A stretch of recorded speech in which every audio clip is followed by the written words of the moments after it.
Welcome to Pathways to Greatness, the show where faith meets focus and potential becomes purpose. I'm your host, Jeff Forrester, mental performance coach, speaker, and believer that greatness begins within. Each episode, we'll uncover the biblical principles, mindset strategies, and daily disciplines that help student athletes, parents, and leaders just like you walk boldly in their calling. Let's step onto the path that leads to true greatness, God's way. Hey, welcome back to Pathways to Greatness podcast. I'm your host, Jeff Forrester, and today's episode is a fantastic one. So I have a return guest, Eric Springer, on the show, and you'll hear in this one where he sent me a text at the beginning of the year of 16 thought-provoking questions. And those questions come into four different groups. One is unrealized ambition. Two is impact and legacy. Three is growth across domains, and four is on the year ahead. And these are challenging questions that work perfectly at the beginning of the year and really will work at any point. So it's one of those things, don't wait till the beginning of the year to ask yourself these questions. If you listen to this and it's July, start now. Ask yourself these questions and move forward. And that's a big theme in Eric's life, is just always be moving forward.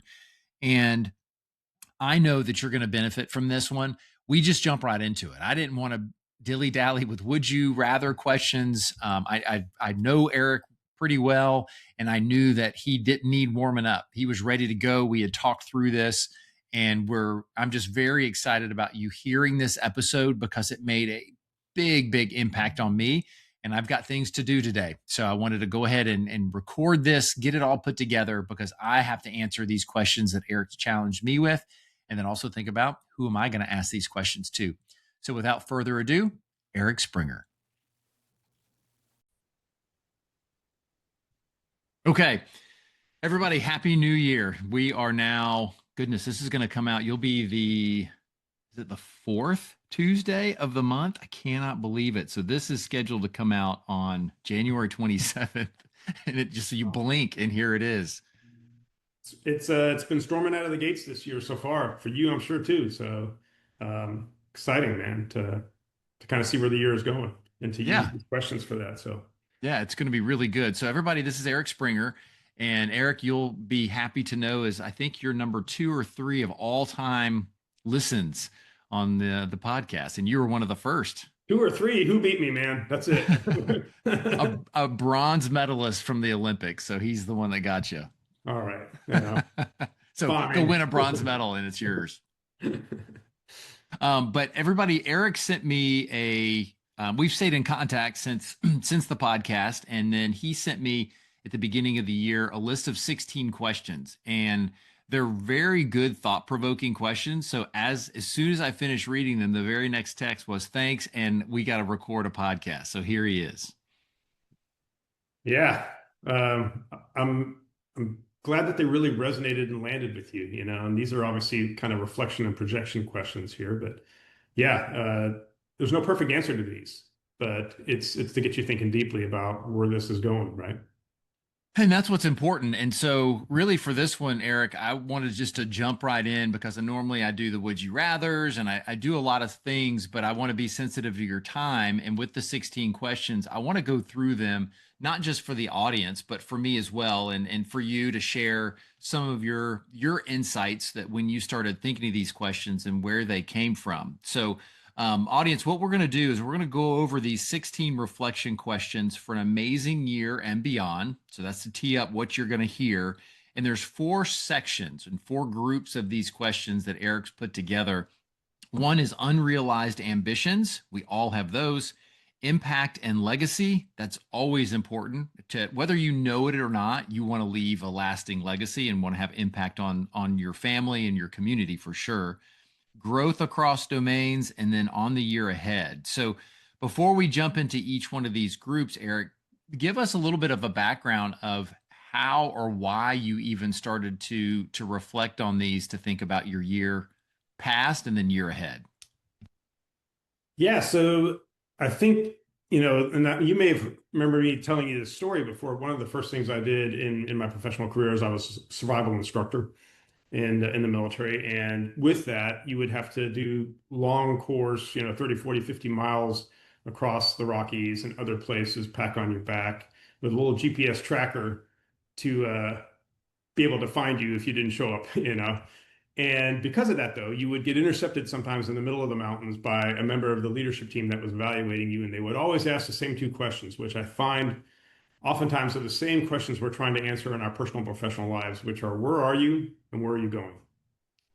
And if we reflect on those two important things and develop a shared understanding for ourselves of where we are and where we want to be, that helps us to determine what our steps are, what our milestones are, what the things are that we want to really achieve. And where I've been is interesting, but it really doesn't matter, right? It doesn't really hit with the same weight of where I am right now and where I want to be. So, these questions are a little bit of reflection and then projection questions, right? Reflecting on where I've been, sure, but really more importantly, where am I standing right now, and where do I want to be at a fixed time horizon, if I call it the end of the year or even past that. So that's the objective here, and to think about that, and obviously, as you would assume, there's no right answers or for any one of these. They're your answers, right? But the point is to have thought deeply about them and to start moving in the direction that these questions are leading you. No, that's great, and I like how simple but how powerful those two questions are. Where are you going and where have you been? And we failed to do that. I feel that society has tried to make things more complicated than they need to be. And when you boil it down, and I know that the survival environment is the most simple thing to boil down, but the most complex and most difficult. And unfortunately, we're in a world of comfort and ease where people, I feel as if they've just gone off the rails because of the simplicity of just surviving. I was talking with my son the other day, is when you think back to the 1920s or even before that, people just wanted to make it to the end of the day to survive. They wanted to have enough food to potentially eat that day and live to have another day. We were watching about this gold miner. He was all by himself, and it was in the movie The Ballad of Buster Scruggs. I don't know if you've seen that. Oh yeah. But it was the whole episode with Mr. Pocket, and then the guy, he's just going through, and it's just a simple routine. But when you really look at it, that we've lost that. We've lost that the desire of real hard work and trying to survive. Yeah, I think that's part of it, but there's another aspect too, I'd say, Jeff, which is that right now, if we're honest with ourselves and really reflect on the environment, we live in the most prosperous, uh, peaceful, safe, egalitarian, environment that's ever existed in the history of mankind. And sometimes we can behave as if we've never had it so bad. So, but really, this is a personal question. I mean, those things are all environmental. Those are things around us, and we can't necessarily impact all of that. But these are about the things that you're going to do, and the things that you're going to do in the environment you find yourselves in. So, that's kind of where I was driving. Right? If you don't know where you're going, you're never going to get there. So let's figure out where we're going. Yep. Let's figure out where Really we are and where we're going. very simple. All right. So the first group of questions, it comes from unrealized ambition. So I'll let you share the questions with the audience. Yeah. So the underlying table stake here with all of this is, what's the richest place in the world? It's the graveyard. In the graveyard are all these unrealized ambitions. It's inventions that were never patented. It's symphonies that were never composed. It's books that were never written. It's visions that were never realized, and for many different reasons, possibly, but largely governed by somebody's response to fear, the things that scared them or that made them hesitate. And so the first question here is really just to think about, what have you been thinking about doing? What has been this move on your heart and on your soul, in a sense? What are the things you've been thinking about doing, but you haven't started? And what's actually stopping you from doing it, from taking the first step? Not necessarily realizing the objective in totality, but taking that first step and moving in that direction. And then obviously that step sets up another step. This step sets up another step. That's the first question. I want you to think about what is the thing that's moving you in your life and that you want to be thinking about at the certain point, and whatever the time horizon is. We never want to be at that place where we have what ifs. What if I'd have worked harder on this? What if I'd have tried that? What if I'd actually taken the risk there? I want you to be at that place and at least know the answer to that question. Yeah, I tried it and it didn't work out, right? And I had to pivot and I had to do something different. But I never want to be in that place of wondering what would have happened if I'd actually worked at it. And then, looking at these time horizons, the follow-on question is simply to think about what would you do if you only had 10 years left? And we knew that those years were pain-free and it was just a time limited thing. What would you actually have to box into that time period? And let's just imagine it was 5 years, or it was 2 years, or it was 1 year, et cetera. What are the things that you won't compromise and that you will have to realize with the time that you have left? And what I want you to think about is, we don't have time. We have this time. We have this moment right now to start doing those things, to realize those dreams, to start moving in that direction. And then let's be honest about what risks are you not taking that you should be taking. It's never going to be, the bread's never going to be completely buttered for you. It's never going to be 100% just easy street. You may have 75, 80% of the information or the resources that you need, and past that, it's going to be a risk. So how do you handle those things? How do you manage those risks? How do you think about those risks? And what's holding you back? And then in a related sense, the last question here is simply, where are you playing it safe when you really should be stretching? And there's a comfort in that place, right? And there's great books on this, The Comfort Crisis and other things, right? Where maybe we get to this place and everything's just good. And, I don't want to really stretch it, but I imagine you sitting at the edge of a cliff with a hang glider, or let's call it a parasail on your back, and maybe that first jump off the cliff is disconcerting for you, but you're never going to soar if you stay on the edge of that cliff, just looking at what the potential is. Yeah, those I don't mean to interrupt, but I want to sit here for a few minutes because when you read these, they're scary questions, and when I read them in where I was probably 10 years ago, I've made massive improvements on how to be honest with myself and to really work through the answers and saying, am I creating excuses, false excuses? Am I creating a false narrative because I am scared, when it's more important of when what's actually stopping me? If I just am honest and say fear, then I can start to work towards that and say, okay, is the fear real? So am I in physical danger if I start this? I'm sure you've seen it, the movie Free Solo. Yeah. And, they're interviewing these guys and they're saying, there's imagined fear and there's real fear. And he said, usually most of the time we're all in imagined fear. He's like, when we're climbing, I have to make the decision is, will this next step, if I don't do it correctly, will I die? He's like, that's real fear. And I would say, yes. And I would have to say that I don't know if I've really ever had to make a decision like that. And so I want to challenge the audience, and I would love to get your insight to this around being honest with yourself and not making excuses when you answer these 4 questions. Yeah, I'd say a couple of things. One, fear, I look at that as an acronym. False evidence appearing real. Most of the things that you are afraid of don't have a snowball's chance in hell of actually happening. I'm reminded of this Mark Twain quote of, worry is paying interest on a debt you don't owe. Most of the things that we're afraid of, that limit us and hold us back, are things that really don't have a chance.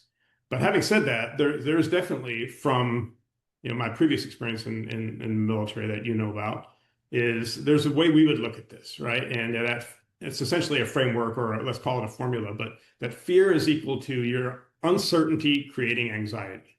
You're uncertain about what's going to happen, so you get anxious. And the thing I want you to recognize from that is that I can't mitigate the anxiety, but I can mitigate the uncertainty.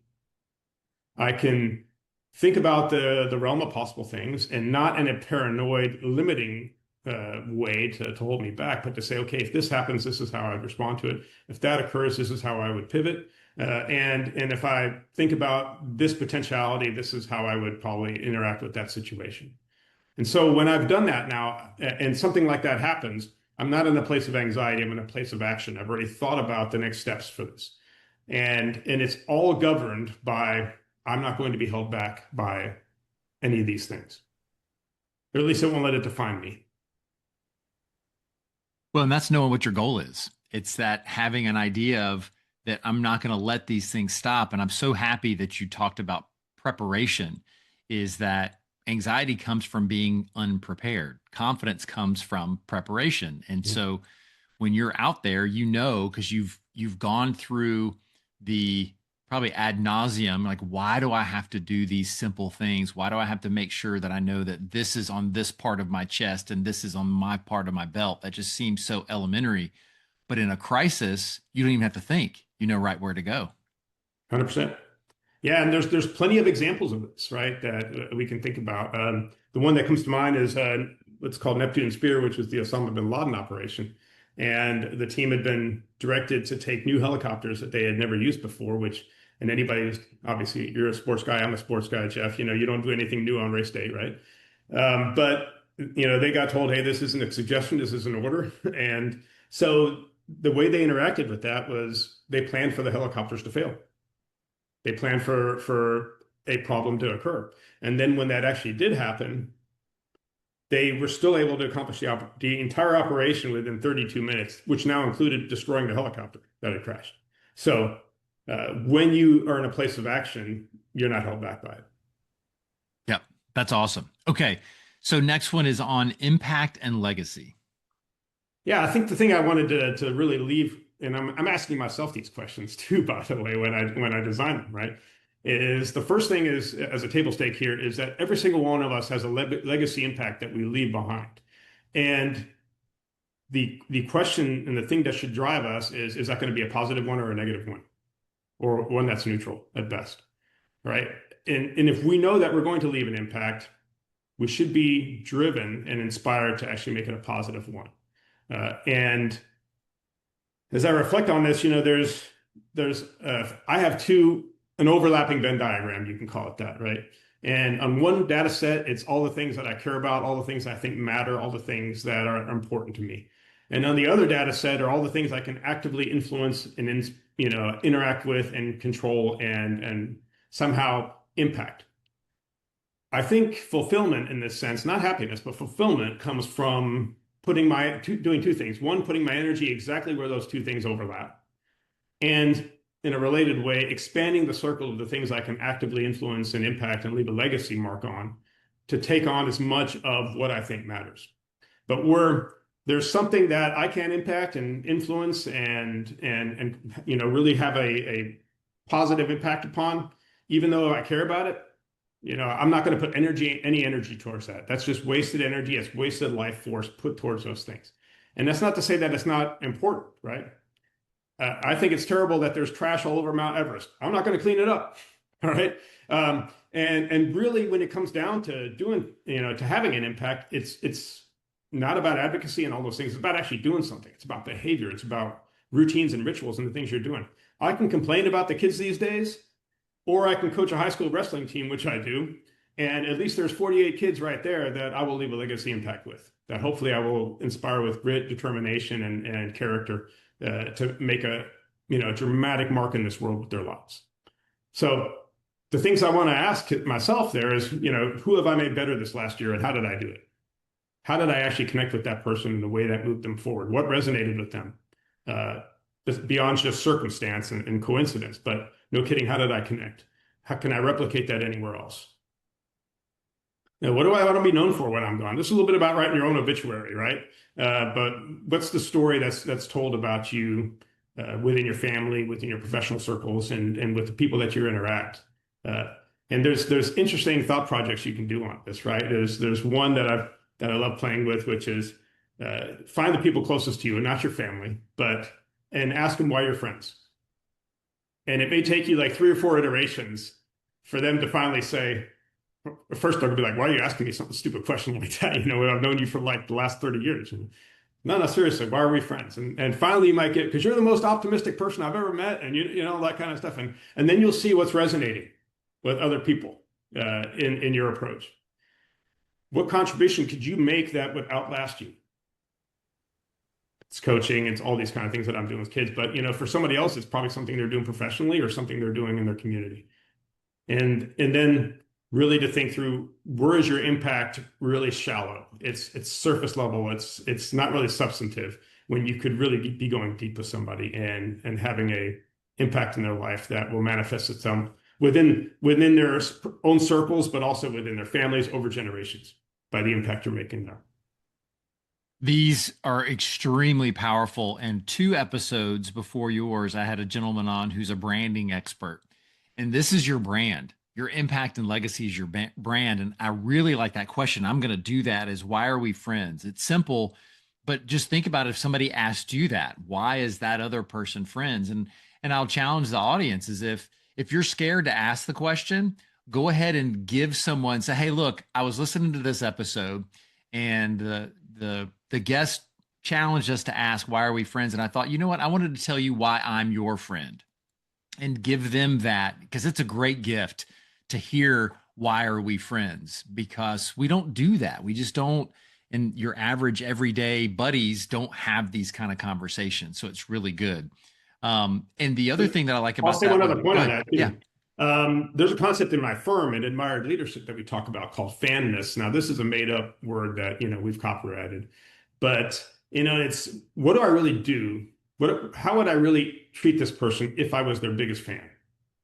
And how would I connect with them? And you'll find that many times in life, maybe you don't see eye to eye with somebody, and there's not a lot of commonality you have, and I'm asking myself at those times, what can I be a fan of in this person, right?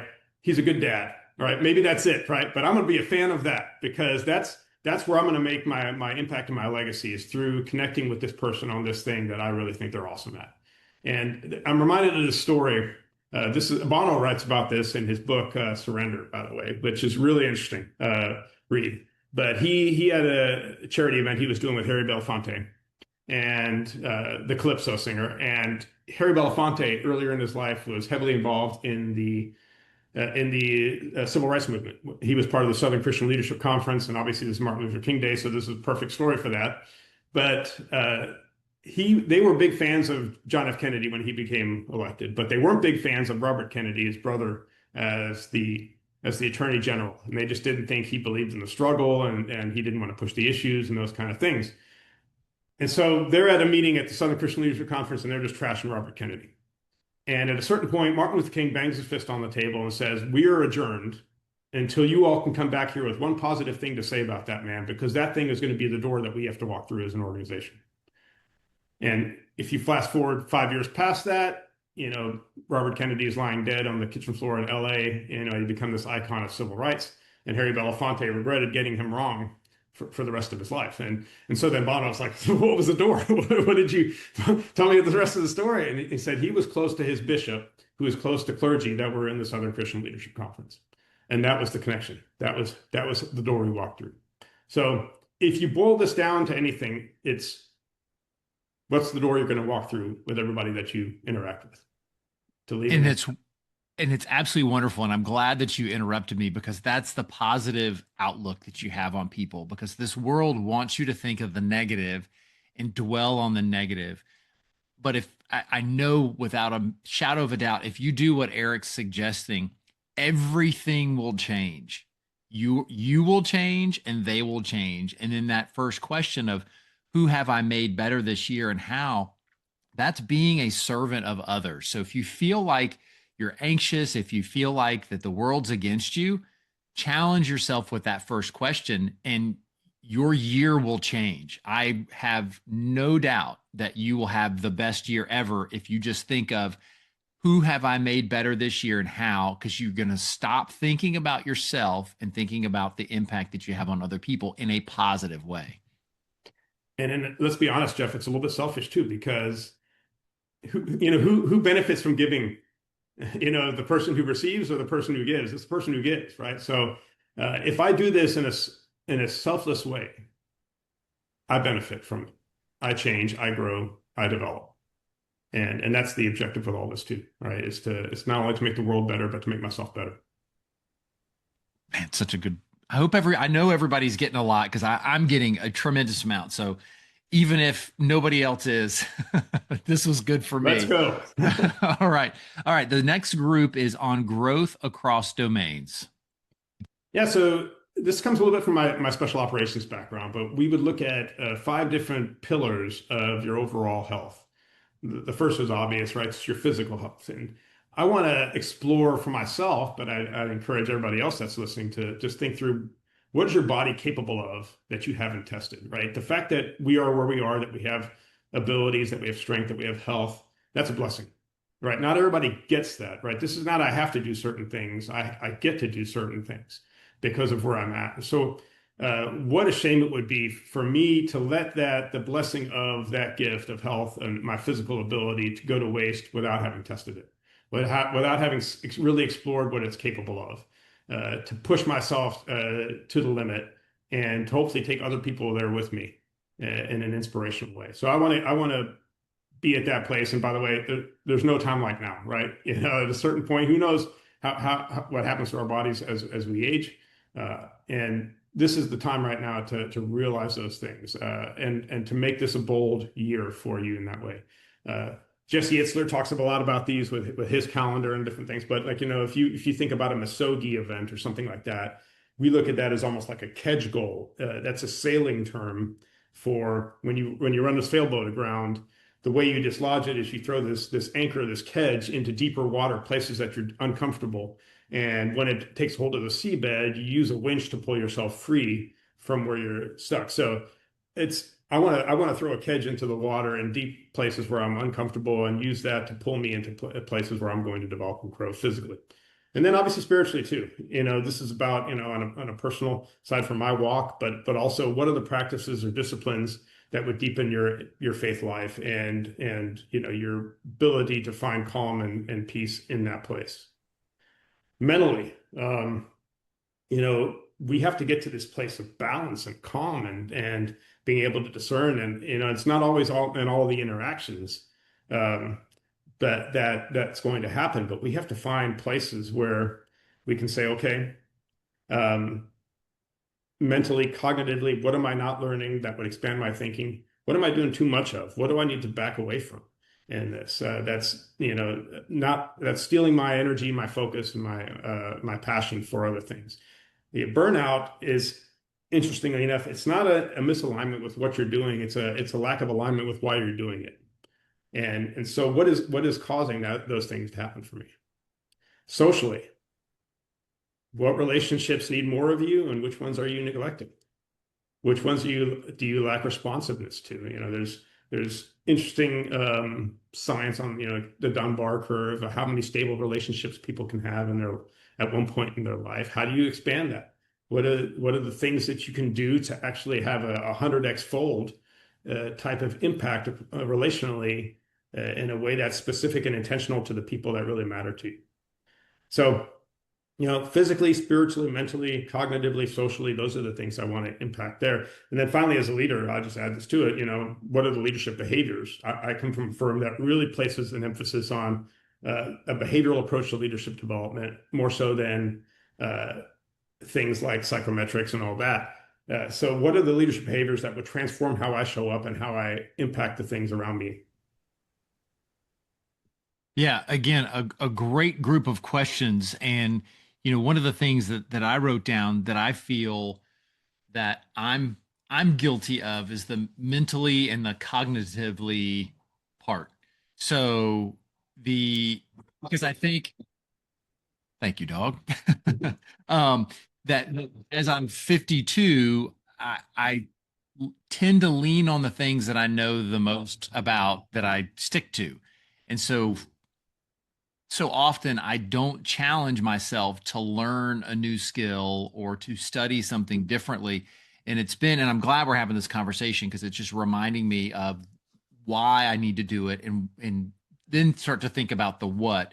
And I feel like that we just let our brains rot because we don't challenge it with new things and not just learning, but like you said earlier, what is the why behind that? Because that's when things get difficult, because as you get older, sometimes things are harder to learn because our brains are in a different place. And it's, I think it's invigorating when you see people learn new things and have new hobbies, regardless of what they are. Yeah, and it should be something that really pushes you. I think, there's different ways of framing this out. You can schedule these things. You can say, hey, 2026 is going to be the year that I do this or that I learn this. And these are the Misogi things that we were talking about with Jesse yesterday, where it becomes not just, another year, but that's the year you learned how to speak a foreign language, or you went on a pilgrimage, or you did something, or you ran an ultra marathon, or you did whatever it was, right? That was this catch goal that drew you into uncomfortable places and grew you as a person. And then obviously, if you look at that in totality, right? Let's say you do that for 10 years. I mean, talk about the person you're going to be on the other end of that, right? It's going to be somebody who's grown and transformed in immense ways, simply based upon those experiences, the lived and learned experiences that you've had then. Yeah, and it's fun as well. And it doesn't have to be complicated. I mean, now with technology, if you want to learn a new language, there's so many things that will help you learn something new and different. And then also, if you're going on vacation, a great thing to do is to learn about the destination that you're going. If it's a beach town because you just want to go veg out, that's fine. But look for some interesting facts. There's something interesting in every city on the planet. Some of them are just very minuscule and interesting. It could be that the pig walked through the whatever, and you think, well, that's silly, but it could be something that just generates good conversation. And it's sometimes useless trivia is the most fun trivia. I think, we're all trying to be a little bit like the Dos Equis guy, right? We're trying to be the world's most interesting person, right? So how do you get to that place? It's by doing these things, right? So yeah, absolutely. Throw yourself out there, man. And you were doing that recently. You were over in Europe and experiencing life and taking your family along with you. And uh, that's that's that journey that we're exploring here. One of the things that I'm trying to do also, Eric, and I know we have children of similar age, I'm trying to look at life through their eyes about how everything's new. They're not, because you can Oh, that's start to powerful. see the cynicism even at 17 about life and about society because of what they see and what's being programmed into their brain. At the same time, though, there's so much new things that are there, and I'm Mhm. trying to encourage that. So I know you'll love to hear this. My son just this past year wanted to learn how to play the drums. So I was like, let's do it. And I'm not musically inclined at all, but I was just so proud of him to wanting to do something different that seemed outside the box. And him and some buddies wanted to create a band. They've only met like two or three times, but he has these electric drums upstairs that will be downstairs and we just hear him tapping away. And I love it because it's not the Mhm. computer, so it's not video games. And it's just something that I know that is really good for his brain. And so it gives me an excitement to see him doing that. And I want to just pour into that so he never lose that. Hey, I want to try something new. As crazy as it may sound, and people may think I'm nuts, I'm going to do it anyways. Yeah, for your viewers here, if you don't know why Jeff is talking to me about these things, there's a drum set right there, and then there's guitars over there. I play in a rock band with my son. I mean, I think, one of the things that I've always said is that there's really, beyond a parent's love, there's three things that every kid needs, and it's they need to have some kind of artistic expression, some way of getting all the emotions and different things, whether that's painting, whether that's sculpting, whether that's music, some way of expressing all these emotions.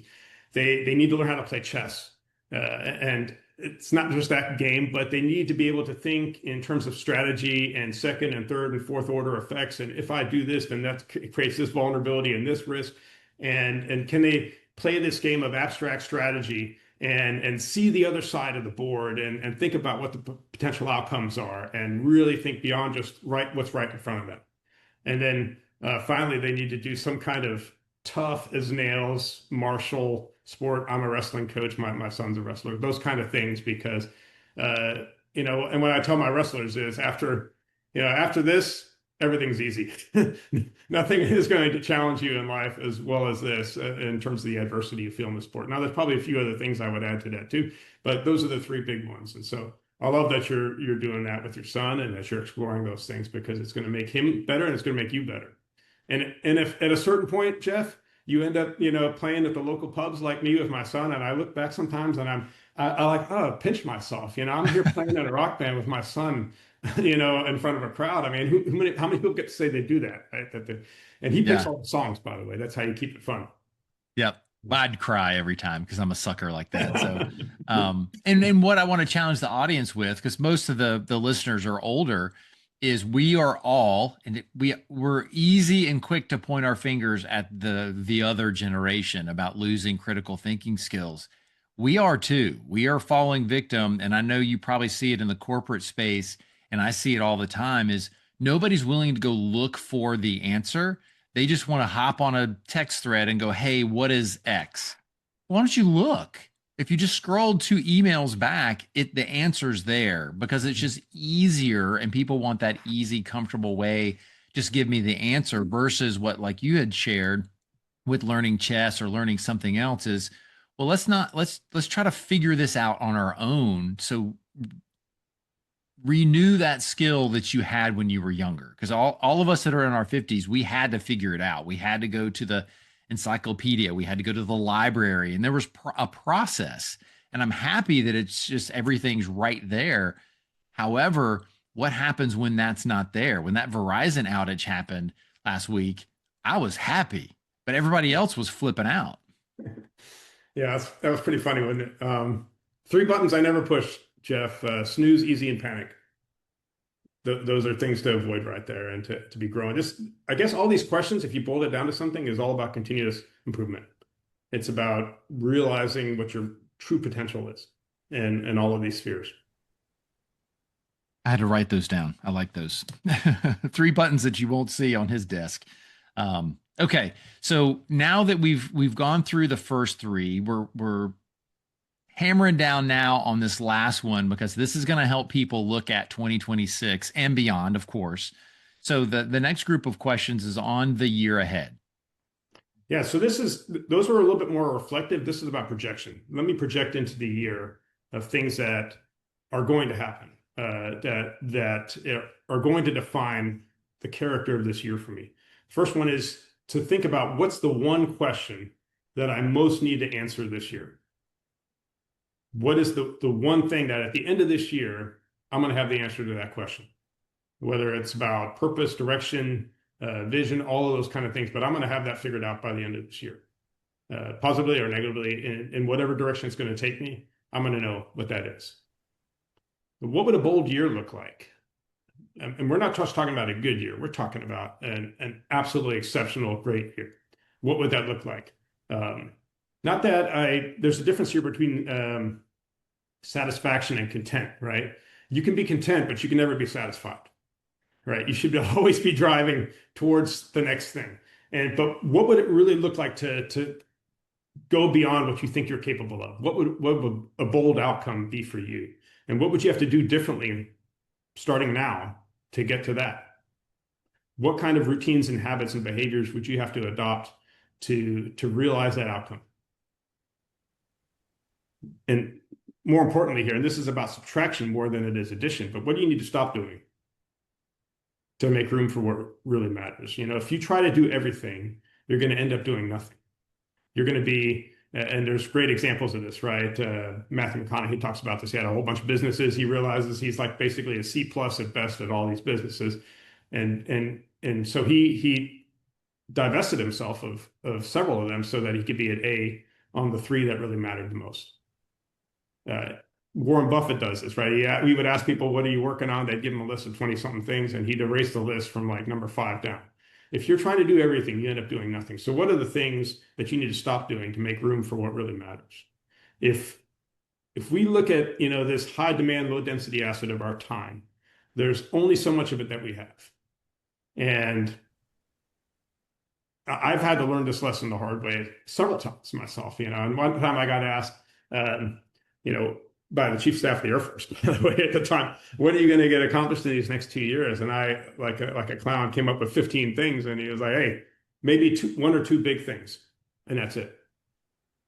Maybe 3 or 4 other things you affect, maybe to get it to like 70, 80%, and then everything else you just affect positively to the degree you can with the force of your character and your charisma. So Well, what are you going to stop doing to make room for what really matters? And then lastly, who do you need to become to achieve what you're after? And this is thinking deeply about the kind of person you are. And I want you to think about the leader that you want to become, the leader that you want to be, and what is that going to require from you, right? Who do you need to be to become to achieve what you're after? So that's reflecting into the year ahead. A lot of things in these questions here that are open-ended, right? And I'll even just say that you don't have to answer all of these. If you come up with answers, let's say one or two of these in each category, you're going to have an amazing year. The more important thing is I want you thinking about them and driving in that direction. And I have a bias here, and it's not a bias towards action, it's a bias towards forward. It's a bias towards moving forward. It's a bias from where I am to where I'm going. And to not be wrapped up in the places I've been. I reflect on, Roger Federer, you're a sports guy we were just talking about, right? He gave this amazing, observation in one of his speeches at Dartmouth that 1,526 singles matches in his career, he won nearly 80% of them. He only won 54% of the individual points in all of those matches. So the winningest tennis player in the history of the sport only won 54% of the points. What does that mean? That when he was playing that point, it had to be the most important point in the world. But once that point was over, whether he won it or lost it, it was all about the next point. And that's what we're thinking about here with these questions. Man, that's so good. And the one thing that resonates, and I hate to take away from, hopefully I'm not taking away from what you said, because everything that you said is extremely powerful. When I look at these questions, the word that really resonates with me over and over is boundaries. And these questions hopefully will challenge you. It's challenging me because I wrote it down, is we have to have boundaries in life. And so when you think about, like, what do you need to do differently? What do you need to cut out? What do you need to stop doing? Who do you need to stop doing things with? Who do you need to align yourself with? Because all of those things, if you don't answer the questions that Eric's challenging us with, you're not going to find the right tribe that's going to help you get where you need to be. And it's not that you just have to go ahead and eliminate them and say, look, I can never talk to you. I saw a great reel. He's like, I can dab you up. I can hang out with you, but I'm not going to call you to pray for me. I'm not going to call you to do things to me. I'm not going to allow you to be intimate with me because you will take away from what I'm looking for. I want to be a positive influence and I want to be there. And if you need me, I'm always there. And this isn't a conversation that you have with them. Maybe it is, but overall, it's just setting up healthy boundaries to make sure you know where you're headed. And like Eric said, is to always move forward. You need people that are pushing you or pulling you forward, not pulling you or pushing you backwards or saying, let's just stay here and be comfortable. Because if you're not moving forward, you're moving backwards. I mean, that's just bottom line.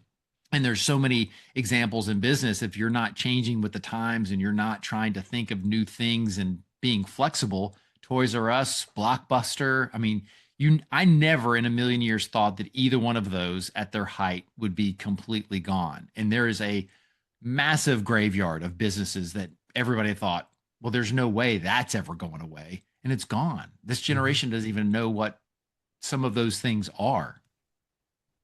Yeah, 100%. There's so many different ideas here. And I think accountability partners for these boundaries is important too, right? And people that will hold you to account. Obviously, life partners and other things or spouses are strong ones there, but even others can be great for you. I would overlay on top of all of these questions, the secret to success is what you do in secret. Mm. It's what you do when nobody's looking. It's when it's the boundaries you set for yourself and you won't compromise on. Give me all these good bites, even though I Write know them I all can down, go back man. and listen. I am. And sometimes you got to steal shamelessly and execute flawlessly. That works well too. Brother, that's all I do. And it's so funny when people talk about, oh, well, I have a unique thought. You really don't. I mean, there's been enough things recorded in time, and you see people just recycling things in a different way, which is great because everything hits differently. And that goes back to the question that you had asked before, just around like what kind of impact that you can make and what's the risk that you can take, is that the imposter syndrome will keep you from doing any of these things that Eric's challenging you, because it's like, well, people have already done that before. If I compared myself to Joe Rogan's podcast, I would have never hit record day one. I probably will never be at Joe Rogan's level, but I definitely wouldn't be at Joe Rogan's level if I never hit record on the first episode. Mhm. And I gain benefits from doing these episodes and having these conversations that far surpass me having 11 million followers. I mean, I think he's like in the hundreds of millions, but Mhm. you know, I don't do it for that. And I also don't sell myself short that I couldn't be there one day. All it takes is one episode to go viral and you pick up a following, and next thing you know, it starts to move. But as Eric has challenged us, if you're not doing anything and you're not trying to move forward, it's not going to happen. I can guarantee you it would never happen if I didn't sit here and record these episodes. Yeah, I think if you have an overarching objective, I don't know how many episodes Joe Rogan's done, by the way, or anybody at that level. But if you look at something like that, it's overwhelming to think about something like that. And instead of looking at the overarching objective like that, I would look at the next step. And then after that step, it's the next step. And after that step, it's the next step, all in alignment with these things that are driving you forward. And before you know it, you're there, right? You're moving in that direction. You're experiencing that bias towards forward. And yeah, you may not ever get to the amount of episodes that he has, but and I wouldn't even have that be the objective, right, Jeff? I mean, the objective is, this is about comparison being the thief of joy and all that, right? That person's got a different path and a different thing that they're trying to achieve than what you're trying to achieve. The impact But may be just as powerful with what you're doing. well, it's like you said, with you as a wrestling coach, you're impacting the 48 people. So my goal is to impact the listeners that choose to follow me. And when I look at it, when you asked, he's done 2,440 episodes. Well, he didn't hit it big until he was probably, I don't know, 14, 1,500 episodes in. You'll be 158. So I'm in two totally different places. I guarantee you when he was at episode 158, I mean, that was before everybody thought he was weird doing a podcast, even. So there it goes back to your question earlier, is what is the risk? Well, people are going to think I'm weird because I'm spending all this time recording these episodes on a platform that nobody even sees as being viable. Well, hello, it's very viable now. There's a great thought I had on this that may just, put this together for you in a little sense, but it's Wayne Gretzky, right? Don't skate to where the puck is, skate to where the puck is going. And uh, if you were skating to where the puck is going, you'd have bought NVIDIA 3 years ago, right? But it's looking at our life and saying, hey, where's the puck going here? Let me drive towards the puck is going, because there's a lot of people that are going to where the puck is, and it's going to be gone by the time they get there. So maybe these questions and this conversation is about us skating towards where the puck is going, to think about our lives and creating that future, right? And it's really funny. One of the guys I talked to is he's a general manager for an NHL team, and I threw that Wayne Gretzky quote at him and I asked him, where's that going with your team? And like we met like a week later over breakfast, and he walks up and not even, hi Eric, it's good to see you. It's like, I still don't know where the puck is going.